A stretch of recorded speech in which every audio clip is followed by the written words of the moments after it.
আপনার কি হাতের কোনোয়, গলা, কাঁধে, বগলে কারো দাগ পড়ছে? ওজন অনিয়ন্ত্রিতভাবে বেড়ে চলেছে ডে বাই ডে, কিছুতে কন্ট্রোলে রাখতে পারছেন না। মিষ্টি খাবার দেখলেই মনে হচ্ছে যেন অনেকটা খেয়ে নেই, একটা আলাদা রকম ক্রেভিংস কাজ করছে। এই যে সাইন অ্যান্ড সিমটমসগুলো রয়েছে, এগুলো ইনসুলিন রেজিস্ট্যান্সের একটা সিগন্যাল। নমস্কার বন্ধুরা, আমি সুকেশ শীল, একজন সার্টিফাইড ক্লিনিক্যাল ডায়েটিশিয়ান, সাথে একজন yoga instructor, doctor BRC clinic Siliguri.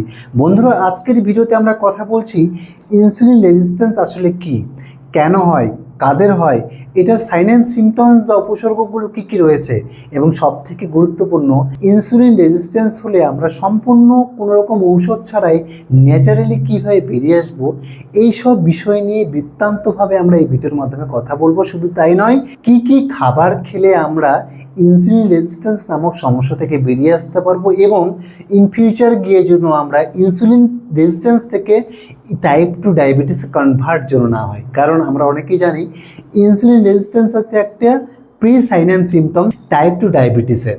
আর ডায়াবেটিস মানে আপনারা জানেন ভালো করে যে লাইফ টাইম আপনাকে মেডিসিন খেতে হতে পারে এবং দীর্ঘমেয়াদে আপনাকে ইনসুলিন পর্যন্ত নিতে হতে পারে। কিন্তু বিষয়টি হলো, ইনসুলিন রেজিস্ট্যান্স হোক বা এই টাইপ 2 ডায়াবেটিস হোক, এগুলো হচ্ছে লাইফস্টাইল ডিসঅর্ডার ডিজিজ।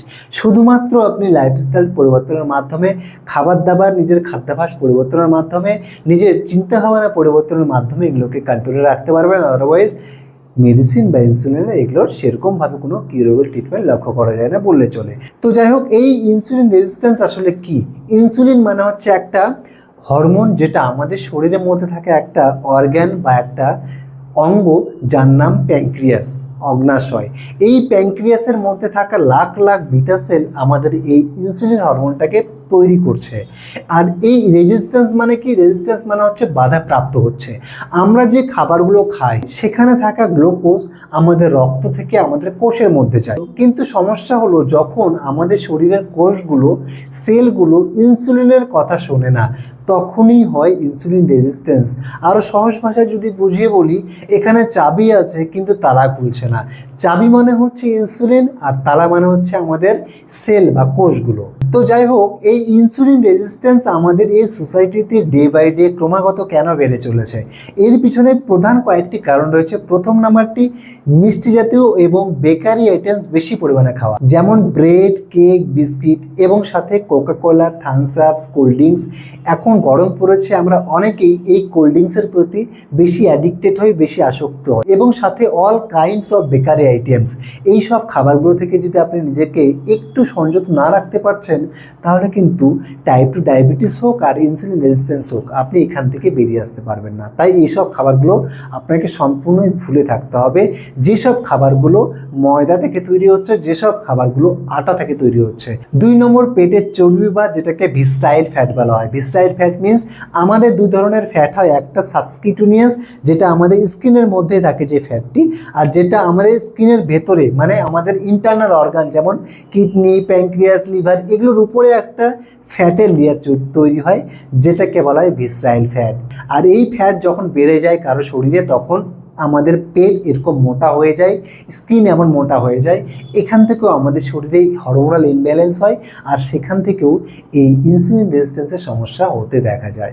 3 নম্বর, এক্সারসাইজ না করা। যে সকল ব্যক্তিরা এক্সারসাইজ করেন না বা ওয়ার্কআউট করেন না, ফিজিক্যাল অ্যাক্টিভিটি করেন না, কি হয় সেক্ষেত্রে আমাদের মাসেলসগুলো ইনঅ্যাক্টিভ হয়ে পড়ে, যার ফলে গ্লুকোজ আর আমাদের শরীর সঠিকভাবে ইউজ করতে পারে। 4 নাম্বার, স্লিপ ডিসঅর্ডার। যদি আপনার রাতের ঘুম পর্যাপ্ত পরিমাণে হচ্ছে না, সেক্ষেত্রেও আমাদের শরীরে হরমোনাল ইমব্যালেন্স হতে পারে। এবং সর্বশেষ, স্ট্রেস, বেশি পরিমাণে টেনশন, অ্যাংজাইটি, ফ্রাস্ট্রেশন, স্ট্রেস থাকা লাইফে, এখান থেকে আমাদের শরীর কী করে, কর্টিসল নামক এক ধরনের স্ট্রেস হরমোন তৈরি করে, আর এটার পরিমাণ আমাদের শরীরে বেড়ে গেলে আমাদের ইনসুলিন আর প্রপারলি কাজ করতে পারে না। তাই বলা হয় টাইপ 2 ডায়াবেটিস হোক বা ইনসুলিন রেজিস্ট্যান্স হোক, যেটাই হোক না কেন, শুধু খাবার দাবার নিয়ন্ত্রণ করলে হবে না। শুধু আপনি ওই চায়ের মধ্যে চিনি ছাড়া চা খাচ্ছেন তাহলেই হবে না। এখানে খাবার দাবার থেকে শুরু করে আপনার পুরো লাইফস্টাইলটাকে আপনাকে চেঞ্জ করতে হবে। কারণ ইটস নট আ ডিজিজ যে আপনি মেডিসিন খেয়ে ঠিক করবেন, এটা একটা লাইফস্টাইল ডিসঅর্ডার ডিজিজ। শুধুমাত্র আপনার খাবার দাবার পরিবর্তন করলে হবে না, পুরো লাইফস্টাইলটা আপনাকে চেঞ্জ করতে হবে। তাই চিন্তা ভাবনা কি করছেন আপনি, বেশি পরিমাণে স্ট্রেস নিলে হবে না, শুধু খাবার দাবার নিয়ন্ত্রণ করলে হবে না, শুধু ওয়ার্কআউট করলে হবে না, এগুলো সবই আপনাকে লাইফস্টাইল একটা পার্ট বানিয়ে নিতে হবে। তো যাই হোক বন্ধুরা, এই যে কন্ডিশনটাকে বললাম, যেটাকে মেডিকেলি অ্যাকান্থোসিস নাইগ্রিক্যান্স বলা হয়, অর্থাৎ এই যে পিঠে, ঘাড়ে, বগলে, এই কাঁধে এই যে কালচে কালচে দাগ পড়ছে, সর্বদা ক্লান্তি ভাব অনুভব করছেন এবং খিদে আপনার বেড়ে গেছে, মিষ্টি খাবার প্রতি ক্রেভিংস বাড়ছে, ডে বাই ডে আপনার ওজন অনিয়ন্ত্রিতভাবে বাড়তে আছে, এই যে সিমটমসগুলো রয়েছে, উপসর্গগুলো রয়েছে, এগুলো যদি দেখছেন তাহলে মোটেও কিন্তু অবহেলা করার বিষয় না, ইগনোর করবেন না, নইলে পরবর্তীতে গিয়ে আপনিও অন্যান্যদের মতো, নইলে ইনসুলিন রেজিস্ট্যান্স থেকে টাইপ 2-তে আপনিও কনভার্ট হতে পারেন। তাই এইসব সিমটমস দেখলে এখনই নিজের লাইফস্টাইল চেঞ্জ করুন। আর লাইফস্টাইলের মধ্যে কী কী চেঞ্জ করবেন এখনই আমি বলে দিচ্ছি। আর হ্যাঁ, আরেকটু কথা মাথায় রাখবেন, আপনি যদি আজও ইনসুলিন রেজিস্ট্যান্স থেকে নিজেকে চেঞ্জ না করছেন, নিজের লাইফস্টাইল যদি না চেঞ্জ করছেন, তাহলে ডায়াবেটিসে আপনি তো পড়বেন টাইপ 2 ডায়াবেটিসে। আর টাইপ 2 ডায়াবেটিস যদি একবার হয়ে যায় তাহলে কিন্তু খাবার দাবার তো আপনাকে নিয়ন্ত্রণ করতেই হবে। আর আপনি যদি ডাক্তারের কাছে যান, উনি মেডিসিন দেবেন বা ইনসুলিন দেবেন দীর্ঘমেয়াদে গিয়ে। আর এগুলো যদি সাইড এফেক্ট যদি আপনি জানেন, তাহলে আপনার মাথা কাজ করবেন না যে কিভাবে ডায়াবেটিস আমাদের পুরো লাইফস্টাইলটা শেষ করে ফেলছে, আমাদের পুরো শরীরটাকে পুরো ভেতর থেকে খালি করে ফেলছে। যেমন প্রথম নম্বর যে সাইড এফেক্টটা রয়েছে মেডিসিন বা ইনসুলিনের, সেটি হচ্ছে ডায়াবেটিক নিউরোপ্যাথি সমস্যা, হাত পা অবশ হয়ে যাবে, জ্বালাপড়া করবে। এবং 2 নম্বর ডায়াবেটিক রেটিনোপ্যাথি সমস্যা, চোখে ঝাপসা দেখবেন। 3 নম্বর cardiovascular disease, high blood pressure বা হার্ট অ্যাটাকের ঝুঁকি বেড়ে যাবে।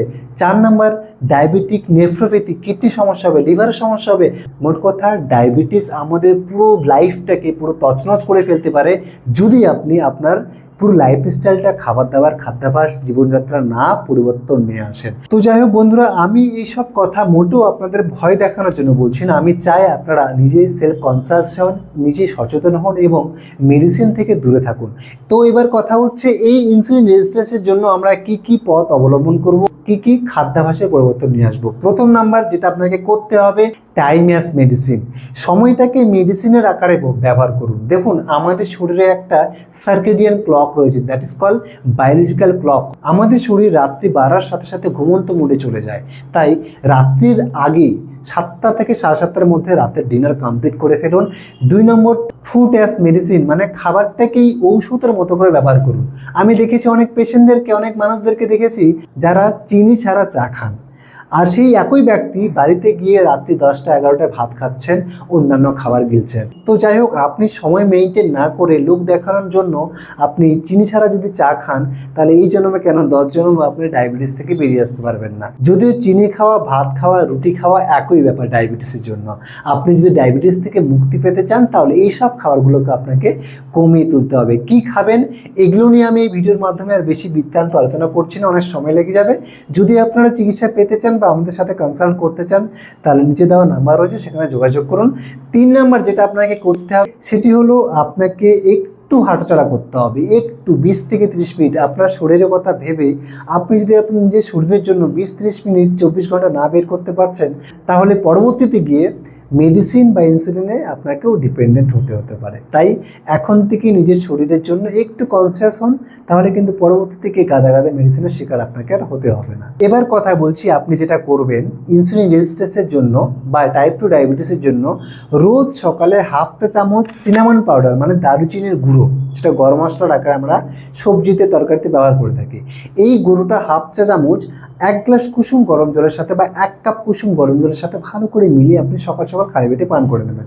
2 নম্বর, রোজ রাতে ঘুমোতে যাওয়ার পূর্বে 1 গ্লাস জলের সাথে 1 চামচ মেথি, মানে ফেনুগ্রিক সিডস, ভালো করে মিলিয়ে সকালে উঠে খালি পেটে, হয় সিনামন পাউডার নয়তো এটা, খালি পেটে মেথি সহ জল, ভেজানো জলটি আপনি পান করে নেবেন এবং মেথিটি চিবিয়ে চিবিয়ে খেয়ে নেবেন। এই দুটো পানীয় খাবার ইনসুলিনের কার্যক্ষমতা, কার্যকারিতা বাড়িয়ে দেয় এবং আমাদের টাইপ 2 ডায়াবেটিস পেশেন্টদের জন্য এবং ইনসুলিন রেজিস্ট্যান্স রোগীদের জন্য কিন্তু ভীষণই কার্যকরী। এছাড়াও আরও অনেক ইয়োগা রয়েছে, অনেক কিছু প্রোটোকলস রয়েছে, অনেক কিছু খাবার রয়েছে, যেগুলো ফলো করলে, স্ট্রিক্টলি ফলো করলে ইনসুলিন রেজিস্ট্যান্স হোক বা টাইপ 2 ডায়াবেটিস হোক, খুব সুন্দরভাবে বেরিয়ে আসতে পারবেন। যদি চিকিৎসা পেতে চান তাহলে যোগাযোগ করুন।